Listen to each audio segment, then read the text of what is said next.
This is not an easy video to make or an easy video to watch. So fair warning, there are some really disturbing images in this video. If you did choose to stick around, then let's dive right in. This is exactly what's wrong in our profession. Well, Tina Fry, the owner of Cypress Arrow Kennel and Canine Academy in Lena, is back in action after a Facebook post by Fry revealed Cypress Arrow is breeding once again. Fry was previously convicted of animal cruelty charges, as well as theft of government funds by falsifying records through her business.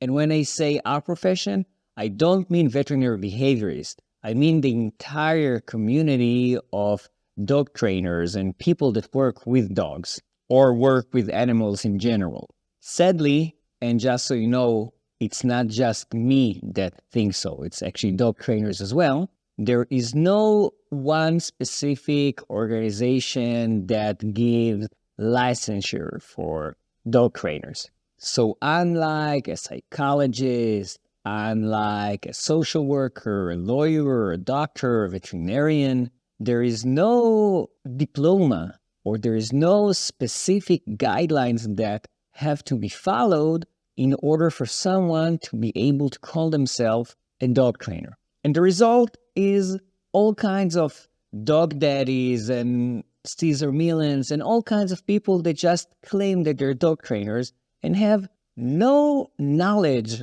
of animal behavior, no knowledge of science, and they just do what they think is right. Now, while they, I hope, are not trying to intentionally abuse animals, the end result is that many of them do.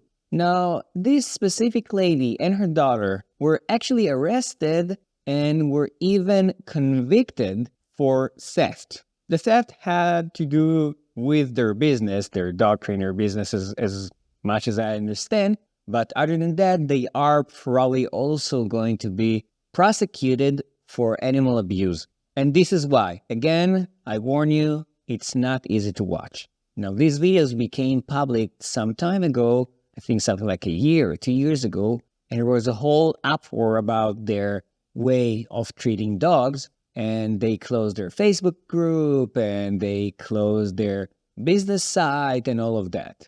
But apparently, despite of being convicts and being on probation for, I think, at least a few years, they didn't really ever shut down. And they are actually still breeding dogs.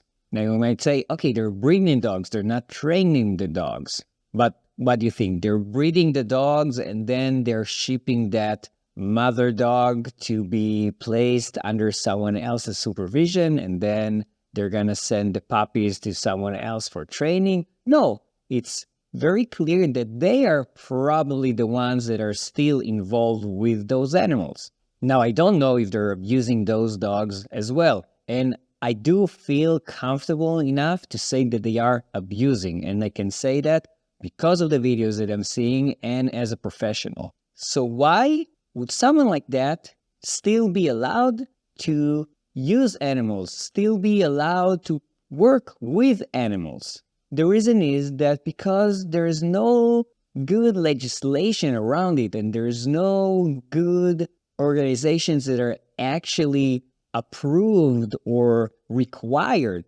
Requirement is a big thing here. There's no requirements that are mandated by the state or are mandated by the federal government to make sure that only good people, knowledgeable people, will be the ones that are allowed to work with those animals. Now you can see that they're using a prong collar. And everyone knows I'm not really a big fan of prong collars. I made more than one video about the use of prong collars.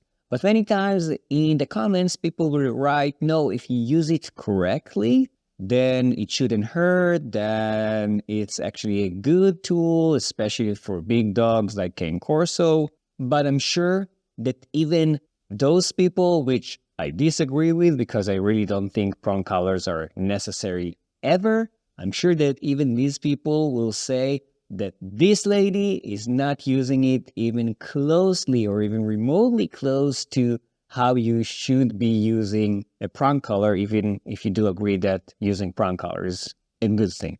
I don't know if or when this lady and her daughter are going to be on trial for animal abuse. I hope they will be, but I don't know if it's actually going to happen. But if it does, I hope they go to jail, not just probation. What do you think? Do you agree with me on this one?